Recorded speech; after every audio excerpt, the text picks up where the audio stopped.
Jadi yang di sini yang membedakan adalah kalau dulu itu bisnis daring dan pemasaran itu kita masih di offline. Sekarang kalau bisnis digital itu ke online-nya.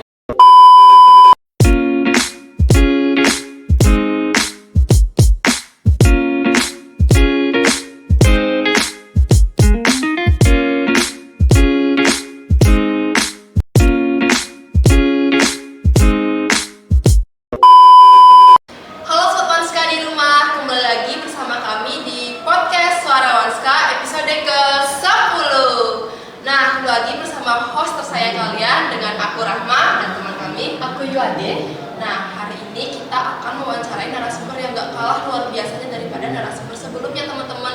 Khususnya untuk kalian yang saat ini sedang mengambil jurusan bisnis digital. Nah, mungkin Ibu bisa menjelaskan lebih lanjut profilnya Ibu. Oke, baik, terima kasih. Jadi perkenalkan, nama Ibu Nila Hasiti Kumalasari. Jadi di sini Ibu mengajar di program keahlian bisnis digital. Gitu. Jadi nanti kalau kalian ingin jadi content creator dan sebagainya, silahkan masuk ke jurusan bisnis digital. Oke, terima kasih Ibu. Nah, tadi yang kayak dibilang sama ibunya, kalau misalnya adik-adik mungkin mau lebih lanjut lagi tentang ilmu bisnis digital, langsung cari ibunya ya, Bu Nila namanya.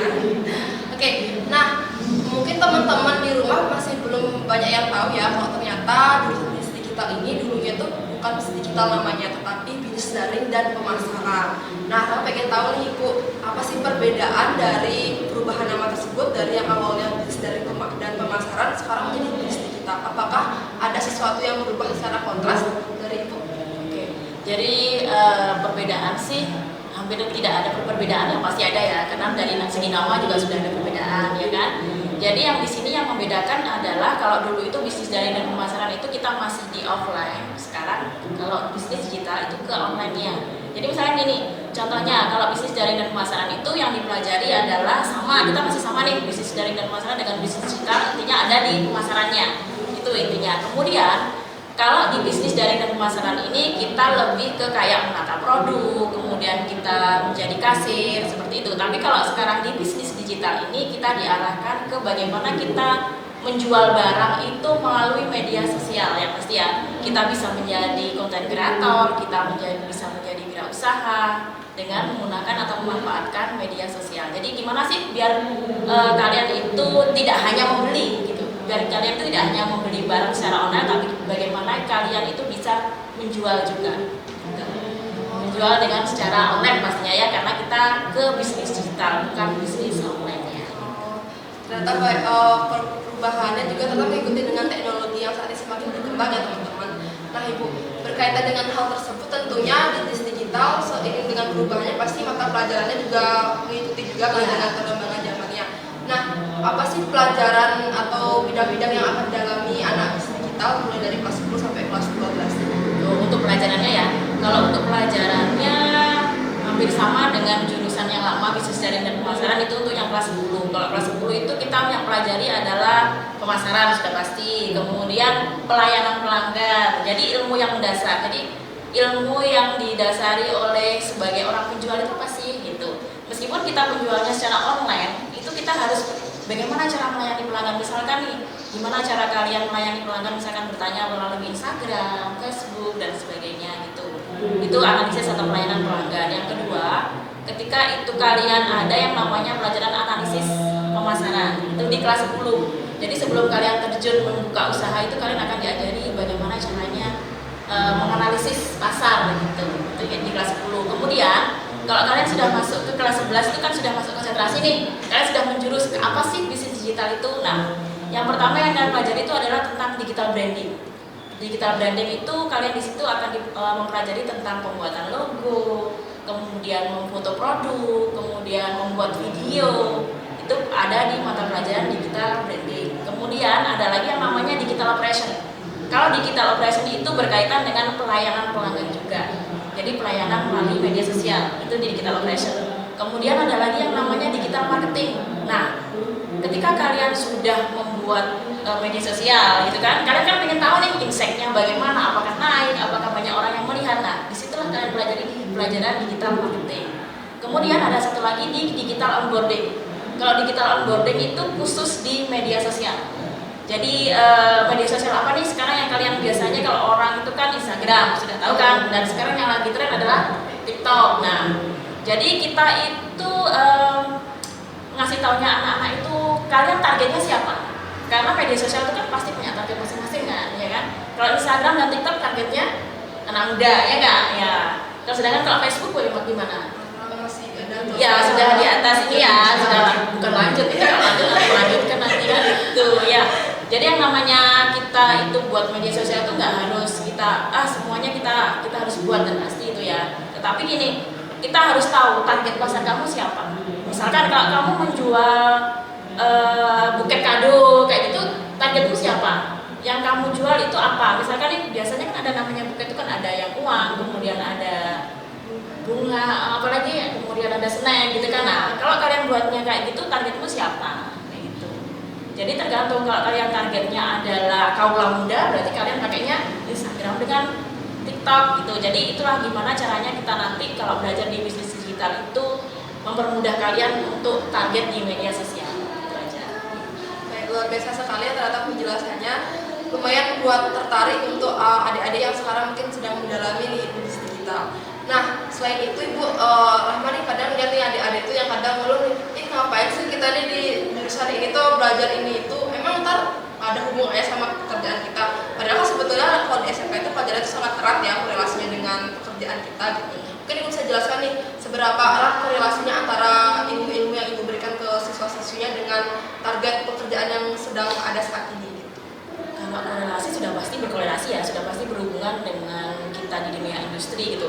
Contohnya nih kalian sekarang mata pelajaran kebetulan Ibu pengajarnya digital onboarding nih. Kalau misalkan kalian mau membuat usaha, otomatis kan kalian kalau misalkan di dunia industri sudah pasti dia punya media sosial ya kan. Nah, nanti tujuannya adalah ketika kalian sebelumnya korelasi itu kan kalian harus ada magang dan sebagainya, kan ada PKL gitu namanya ya. Jadi kalau kalian ketika magang nanti atau PKL kalian akan bisa melihat ini butuhnya apa sih usaha ini gitu, butuh media sosial apa sih sebenarnya. Jadinya ya sangat berhubungan sekali. Biar apa? Tujuannya adalah biar kalian itu bisa untuk mengerti lah apa sih yang dibutuhkan di dunia usaha. Nanti kita sebagai pengajar di bisnis digital akan memberitahu anak-anak, nah yang sekarang lagi tren tuh ini loh gitu. Contohnya sekarang Ibu mencoba mempelajari untuk Facebook Pro gitu kan. Nah, nanti Ibu yang akan mengajarkan bagaimana seperti itu. Kemudian target di bisnis digital itu kalian tidak hanya belajar di media sosial saja, tetapi bagaimana sih kalian bisa menghasilkan uang tanpa memiliki barang, ya kan? Tahu kan seperti itu? Apa itu? Reseller ya. Selain reseller, kalau reseller kan kalian masih bingung menghubungi orang dan sebagainya. Ini yang paling kita tekankan di sini adalah tentang affiliate. Sudah tahu affiliate kayaknya? Belum kurang tahu, kurang familiar kalau dengar. Oke, jadi gini. Jadi di pelajaran bisnis digital itu ada yang namanya afiliasi. Di kelas 11 nanti akan diajarkan tentang afiliasi marketing. Nah, afiliasi di sini kalau misalkan kalian berkaitan dengan kalian pernah belajar Shopee nggak? Nah, belajar di Shopee, kemudian belajar di TikTok kan ada ya. Nah, di situ itu ada yang namanya kalian adalah affiliate Shopee, ada affiliate TikTok. Nah, di situ kalian itu hanya memposting gambar yang disediakan oleh Shopee, memposting gambar atau video yang disediakan oleh TikTok. Kalian hanya meng-up di media sosial kalian. Dan ketika ada orang yang mengklik status kalian, story kalian, mengklik apapun yang di media sosial kalian tuh kita akan ada insight-nya gitu. Berarti tidak harus ada barangnya gitu. Nggak harus, kalian nggak perlu barang. Jadi itulah enaknya. Jadi kita akan ajarkan seperti itu. Gimana sih cara kalian itu bisa menghasilkan? Kalau kalian kan TikTok kan hanya scroll gitu kan, itu apa sih gitu kan, itu kan namanya menghabiskan kuota. Nah, sekarang kita berpikirnya bagaimana caranya biar dapat kuota lah kayak gitu. Jadi bisa lah kita langsung di up ke media sosial kalian. Jadi ketika ada orang masuk atau klik barang itu nanti akan kelihatan insight-nya. Apalagi kalau sampai orang itu membeli produk kamu itu nanti akan dapat komisi. Jadi di afiliasi itu namanya komisi. Jadi misalkan nih dengan harga, misalkan kalian dapat dengan harga 52.000, kemudian ada tulisannya sih komisinya berapa. Misalkan ada komisinya 10%, berarti kalian dapatnya 5.200. Nah, kalau logikanya kalau misalkan satu hari aja kalian 1 jam, misalkan ada satu orang yang mengklik barang, misalkan selama 1 hari ada 24 jam, minimal 10 aja kan sudah 5.200 dikali 10 kan lumayan itu buat beli paket kan. Jadi nggak hanya scroll aja, dan itu untuk persyaratannya gampang itu untuk afiliasi gitu. Itu nanti yang diajarkan untuk lebih detailnya di bisnis digital. Jadi selain kalian gimana caranya membuka usaha, kemudian kalian membuat usaha, kalian juga akan diajarkan tentang afiliasi, bagaimana cara mendapatkan.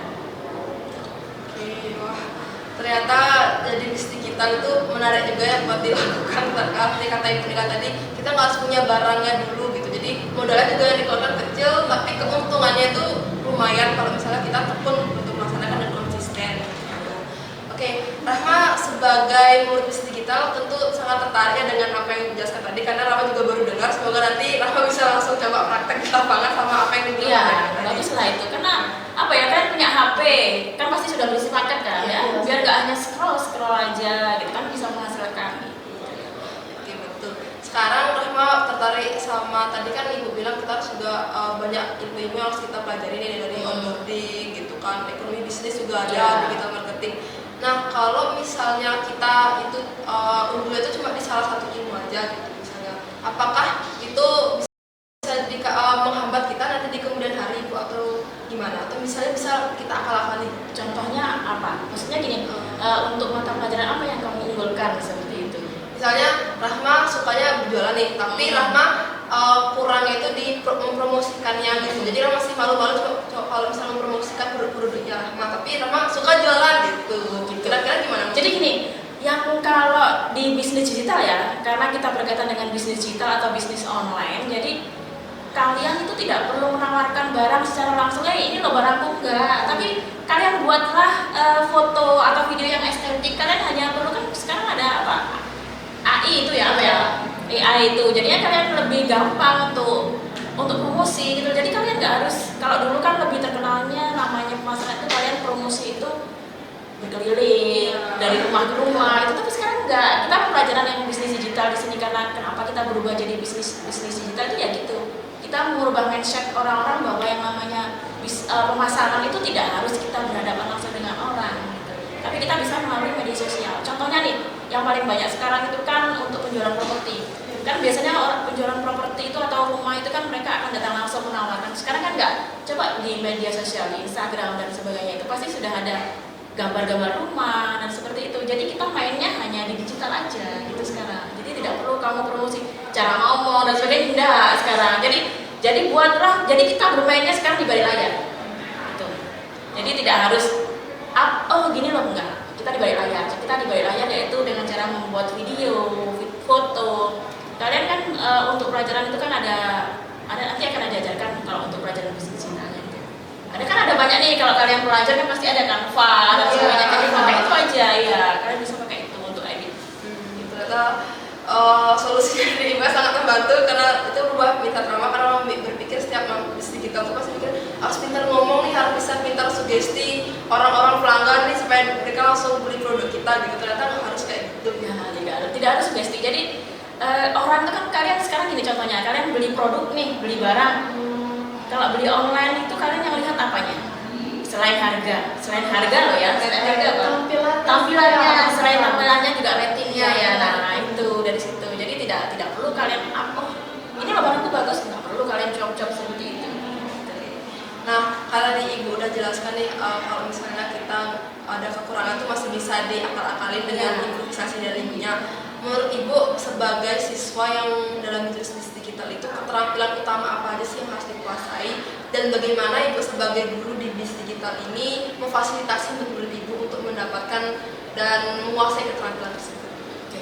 Jadi untuk mata pelajaran untuk yang dikuasai ya, yang dikuasai itu yang namanya penguasaan anak itu kan berbeda-beda. Jadi antara Rahma dengan UAD ya, itu kan pasti berbeda. Ada yang di foto, kemudian ada yang di video gitu kan. Jadi tergantung kalian masing-masing. Kalian bisanya di apa sih? Ya itu yang perlu ditingkatkan gitu. Jadi intinya gini, ketika kalian sudah satu aja yang bisa, itu aja yang ditingkatkan. Jadi kalau mau kalian belajar banyak hal ya tidak masalah, itu lebih bagus kan. Tapi kalau misalkan nggak mau, aku mau ini aja, ya sudah, tapi itu dipelajari dengan tekun gitu.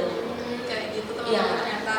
Nah, ternyata sebagai guru juga Ibu sangat memperhatikan bagaimana caranya semua siswa itu dapat mengelola keterampilan mereka supaya jadi siswa yang jalan digital sehingga dapat mencapai tujuannya gitu. Nah dari tadi aku udah kepo nih sama ibunya, sekarang udah terpenuhi lah sebagai murid yang jurusan bisnis digital gitu. Nah gimana di Ade, apakah ada yang dikepoin? Kamu kan di luar bisnis digital gitu, ada nggak sih yang kamu kepoin di Iya. jurusan? Di sini kan siapa saja nih bisa terjun di jurusan bisnis digital ini hanya dengan menggunakan HP. Nah, lalu Ade kepo gimana sih jurusan bisnis digital di SMA Negeri 1 Gianyar ini membekali kompetensi pada siswanya agar mampu bersaing nantinya di saat lulus gitu. Oke, jadi gini, pasti semua orang itu kan bisa ya, bisa menjadi misalkan bisa berjualan online atau bisa menjadi content creator gitu kan. Nah, tapi di sini kalau untuk jurusan bisnis digital ini yang kita bekali adalah analisis targetnya. Jadi siswa itu harus tahu target kamu siapa gitu loh. Jadi kita harus memposisikan bahwa target itu harus sudah jelas seperti itu.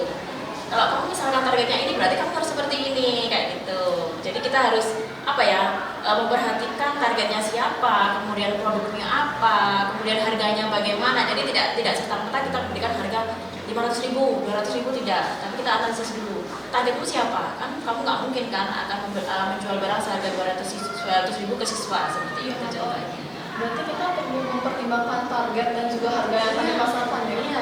Kalau kita tidak mempertimbangkan itu, kita hanya menampilkan foto aja, mana ada orang mau kalau dengan harganya mahal kan gitu contohnya. Iya.